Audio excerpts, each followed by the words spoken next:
Hello and welcome to an episode of Atomic Vinyl Reviews. My name's Jacob and today we've got a super exciting unboxing. It is the shmonsterarts Biollante figure, the special color version to be precise, because I can't afford to find the original release anywhere. Not that it really matters either way, but yeah, let's get right into it. So this thing came in its own separate little box, which I've just got off screen here. Just pulled it out, and now we have another box which is all wrapped up in plastic, which is very nice, very well done. I think I actually paid a little extra to have the collector's grade box for this thing, just because it was such an expensive figure. I figured it would probably be worth it, so why not? So slice away this plastic. Slips off like so. You can discard that. We got the shipping box itself, which is in nice condition as well. Very big for a MonsterArts box, as you would expect with a kaiju like Biollante. Oh man, I've been wanting one of these things for years. This is very exciting. Okay, looks like the way to open this is just one bit of tape along the top here. We'll slice through here. Should open up seamlessly. We should hope so. Just like so. And she just pops open like that. There we go. Okay, we got the actual box now. In big bold letters at the top, Biollante, special color version. Okay. How does one get this out? I guess just flip her upside down. Okay. Sliding out.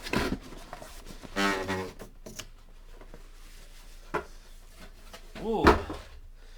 This box already smells like plastic, so I'm assuming the figure will as well. Okay, so this looks to be like one of those web exclusive boxes. Most MonsterArts figures have web exclusives, which you can't find in stores, and I can't find these in stores in my country anyway. That just doesn't happen. But like, apparently sometimes somewhere in the world people can find them in stores, and they have like the clear open parts of the packages where you can actually see the figure inside. Some of the older MonsterArts figures tended to have that quite often, but this appears not to. It's just got a lovely glossy image of Biollante herself on the front there. Like a nice matte background. I really love when they do that effect. They've got all their legal stuff around the sides. Great big Biollante sign there. Nice blue coloring to the box. Oh, lots of poses on the box as well. And I love that glowing core that Biollante has on this figure. I can't wait to see that in action. I hope they have batteries included in this. If they don't, I might have to wait till my full review of this thing to actually show you guys that. Just on the side there, a little silhouette of Biollante. And underneath we have some random legal information, all that random stuff that no one cares about. Should I open her from the bottom or the top?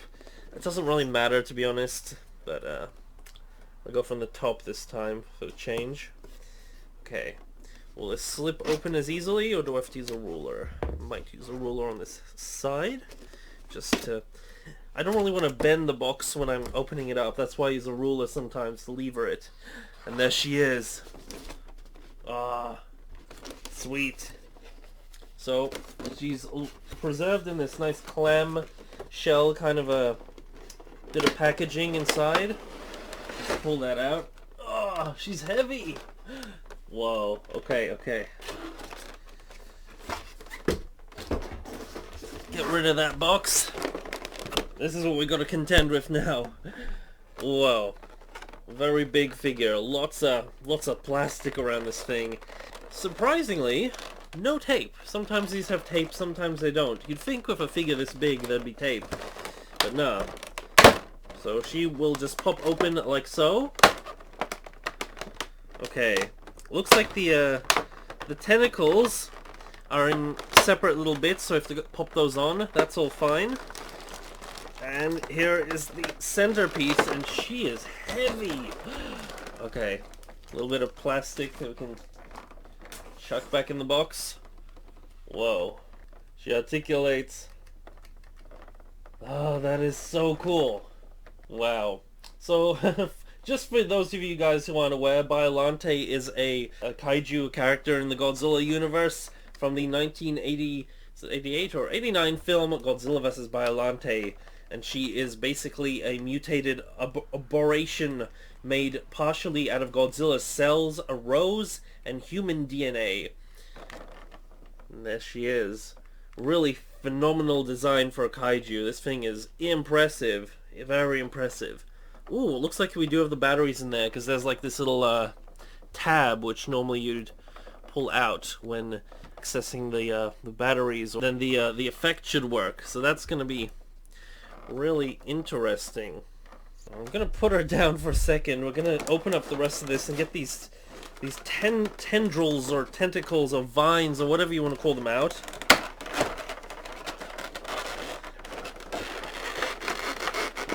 Okay. So, got a piece of them here. Right, okay. Got some here. And these are all ball jointed, of course, because MonsterArts figures. They are super articulated. Oh, and that is cool. Nice big little Venus flytrap type things at the ends of these.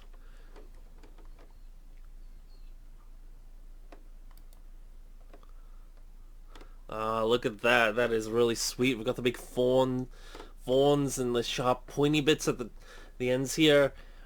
And we got a little hole for the ball joint. So I'm going to see if I can attach these. Hopefully I can figure out which one goes where specifically. It says R2, so they are numbered.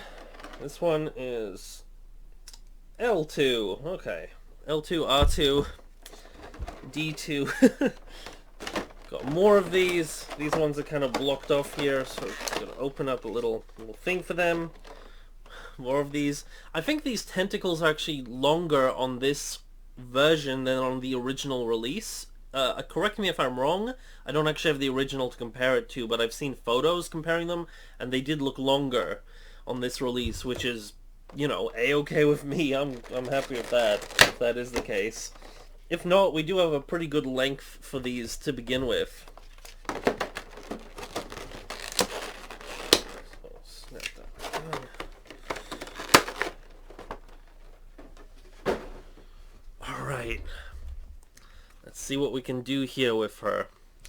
So we got our Biollante. Are these numbered on the inside of these sockets? They are. Really good. Okay, so this one is R2, and R2 is actually one of the front ones. Yeah, right here. And that, come on, pop in. You should pop in without a problem, but if we need to use a hairdryer or something, I will. We'll see. And oh dear. Already this bit's falling out. There are a lot of joints in this thing, so it might be a little tedious. I might have to skip through this actual section for you guys. Not to mention, this is really tricky to do with these really sharp, spiky bits on her. I don't know what you'd call it. Elbows? I don't know.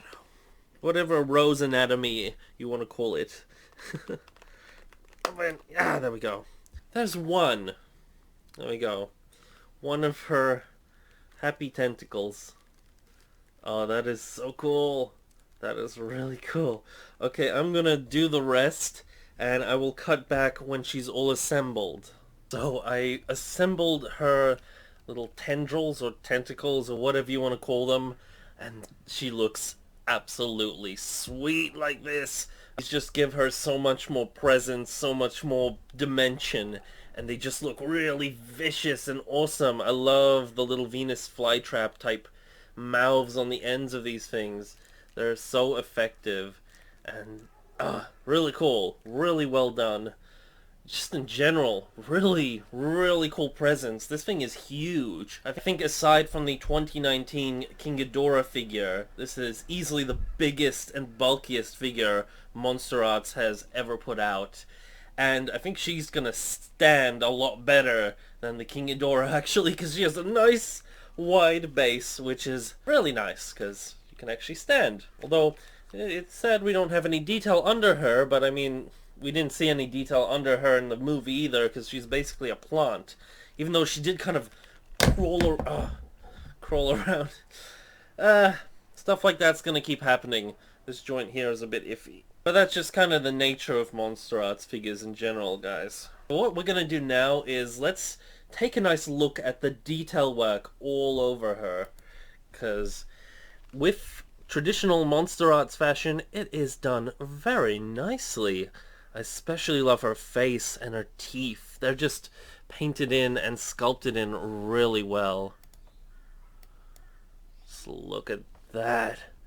I love the white eyes there and all the scaling on her snout. Now, the detail work all over her isn't quite as sharp, I would say, as some of the smaller figures in the line, like the general texturing on the various Godzillas and stuff like that.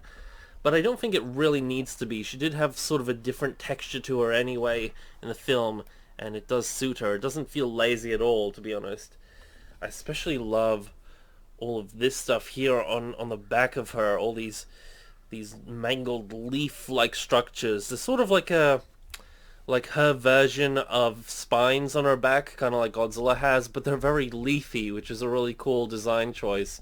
Look at these massive spikes just out of her sides here. She's got a really nice, well, bumping the camera, really nice big wide body here, and in there you can see that core, which is made of clear plastic, and that's where we got the light feature. So what we're gonna do is, from what I gather, we pull out this tab, and that should allow the battery to make contact, assuming there is one in there.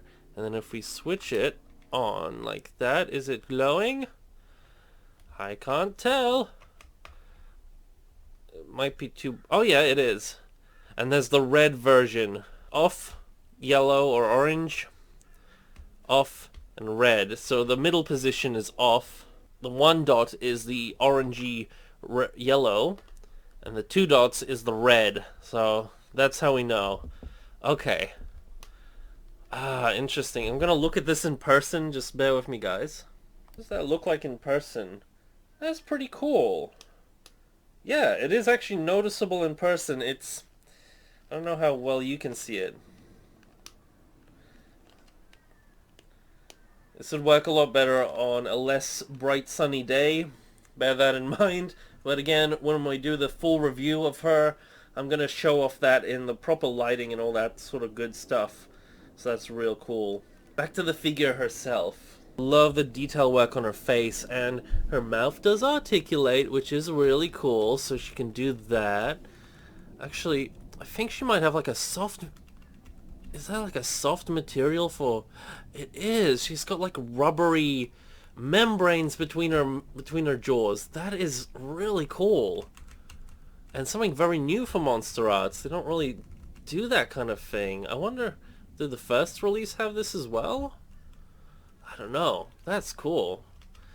And they're rubbery, but they're also in two segments as well, I think. Wait, are they rubbery or am I just... They are. They are kind of rubbery. Not like super soft, but they are quite pliable. That looks really effective as well. So I'm digging that. She's actually kind of difficult to get into the camera because the tentacles are just kind of in the way. Oh, and I broke off another piece. These pieces aren't breaking off actually at the part where I actually plug them in. They're just breaking off at the next segment, I'm noticing. Can I pop that in on camera? Ow, those spikes. Okay, that works. So we can take a look at some of these little mouths. So they do articulate, these whole tentacles articulate, and they can move around quite... I was about to say quite well, and then it pops off, which is just typical for Monster Arts figures, isn't it? But it's really not an issue when you actually get the figure in person. But inside there, they even have little tongues, which is cute. And I don't think they opened that wide. I don't really want to force it. About that wide. But that's about how much they opened in the movie. Look at that. So you can really twist these quite tightly until they pop off. But that's fine, because we can always pop them back in theory. Yeah, there we go. Ah, that's real cool. There's even some shading on the underside of this here. Interesting. Ah, this thing smells like a fresh Monster Arts. It just has that plasticky smell to it, but it it's really nostalgic for me because I really love getting new Monster Arts figures, and just having that kind of weird chemical plastic aroma is just, there's something nice about it despite it being weird and chemically. Anyway, let's take a look at her articulation. So like I was showing you guys, these things do move quite a lot, but you got to be careful not to pop these off. But if you do this mindfully, you can get a lot of movement out of these things, and they're so long. She is really wide when you really stretch out these things. One thing that I was having a little trouble with earlier, articulation-wise, her head can lift up really high, which is so cool. She's got this really big neck like this, and she can actually articulate quite far up like so. But this bit here is meant to come up and kind of close off that gap. Now I'm just having, okay, there we go. You gotta kind of, it didn't want to come up for a bit, like so. It just doesn't want to push up. So then I pressed it in a little, and then it kind of fits in there. Okay, there we go. I figured it out. So that bit kind of covers up the bottom of her neck and makes it seamless there. So that's a really clever way of doing it, where she's got all these weird viney materials under her neck, and that's actually quite effective. The only thing I will say is the color of this piece is a little dark. It matches this part of her neck quite well, but I would have liked to have seen some more of that light tan dry brushing over the top of it here to blend in with this color just a little bit more. So that's a minor nitpick of this figure right here. From the side, it does cover it up really well, and that is for a creature like this, which is very static, that is a really cool little touch that they added there, that she can actually articulate like that, which is something I love with Monster Arts, that they do actually think about these things and try and make their figures as articulated as possible, even with these less articulated kaiju. So there we go. She can be really upright now. She looks really big. And notice how I keep saying she, because Biollante is one of the few female kaiju in the Godzilla lineup, aside from Mothra, and I don't even know if there are any other ones. It's really just Mothra and Biollante, the two main ones. Some are a bit ambiguous, to be honest, so who knows, but these are the two confirmed female kaiju. Oh, and Megaguirus would also be female. But yeah, real cool. And the jaw articulation, while I do really love that membrane, I kind of wish we could open her mouth up even more, because I do remember she had a really wide jaw in the movie. But it might, again, just be a stiff joint on mine. It might take a little while to work it, or I might need a specific way to angle it, just to help it open up. But for now, that's about how much I can get her to open her mouth. This thing is magnificent. Real sweet. His teeth are like legitimately sharp actually when I'm trying to open her mouth. What we're gonna do now, I'm gonna bring in a couple of figures that we can compare her to. So the only other Biollante I have in my collection that's a finished figure, because I do actually have a vinyl kit version, which is just a bootleg Thailand copy, which I'm still in the process of making, unfortunately, so I'm not going to show that, but I can bring in the Movie Monster series Bandai vinyl. It's like a little baby Biollante. They're not even close to being, you know, remotely the same size.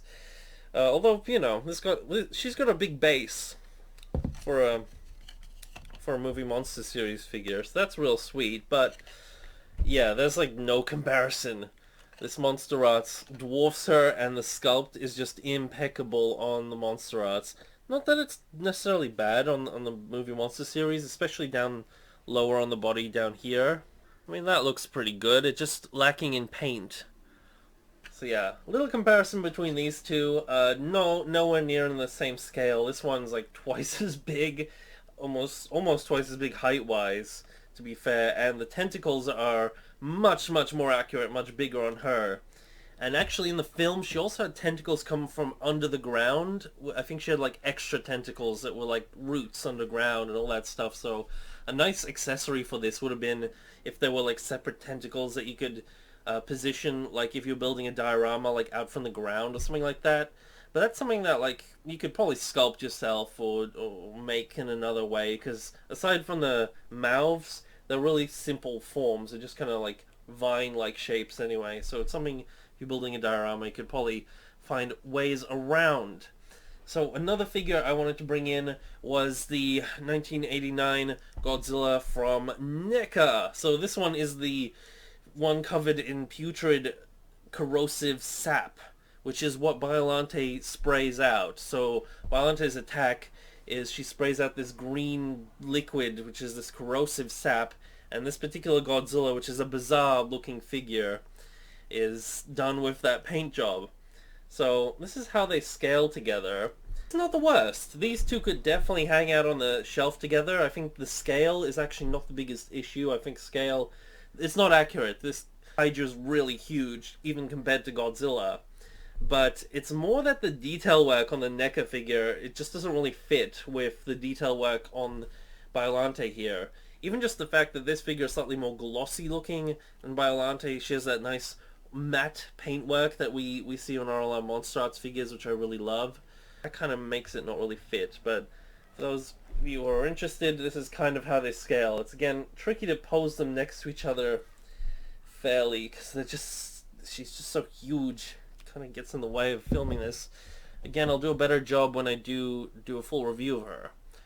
And my other 1989 Godzilla is the KKK, the Kyoku, whatever it's called, Light Sound Music, to translate it. So no, he's not a member of the Ku Klux Klan. He just abbreviates the KKK MonsterArts Godzilla. So he's the larger scale 1989. He's like 7-8 inches tall, as opposed to like 6 inches, which is your typical sort of MonsterArts scale. So unfortunately, he stands eye to eye with her, which is not accurate.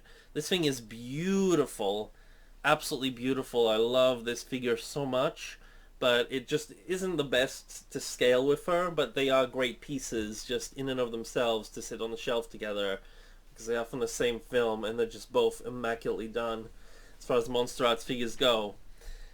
However, you might be aware, MonsterArts are putting out a 6-inch scale version of this figure. I think it's a completely new sculpt, of course done by the master himself, Yuji Sakai, and all that good stuff, and that one will scale perfectly with this thing. However, that's not released yet. So, the one other figure I thought I'd bring in for this little comparison is the original.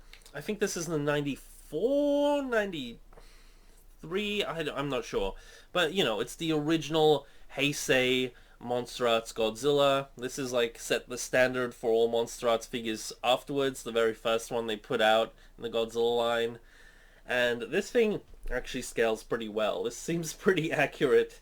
Biollante, she's a big girl compared to our Godzilla here, and that is pretty accurate to how they were in the film. So these two, even though this design isn't 100% spot on, the Heisei designs in and of themselves were fairly consistent, so this one would not look too bad on your shelf together. So that's real sweet. One last one I can just bring in, just because I have it on hand, is another one of the massive MonsterArts figures that I can be bothered actually bringing in for this comparison, and that is Destroyer. So you can see these two are both really big figures. The wings on Destroyer in particular make him really kind of tricky to pose with Biollante here, but you can see these are two of the more bigger ones. These are the ones that really hard to get for a decent price, especially after they you know, sold out. So good luck trying to find a Destroyer at this point in time. But yeah, real cool. Just MonsterArts. They always deliver. So that is it for this little unboxing.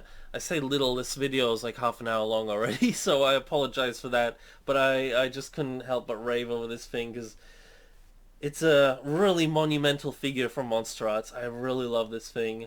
I'm super excited to spend more time with her and kind of try just get to know how to articulate her a bit better, mess around with these tentacles, pose her, and eventually I will do a full review where I will cover my pros, cons, and on my you know, more final thoughts on this figure and actually show you her in better detail eventually. So I'm excited to get to that.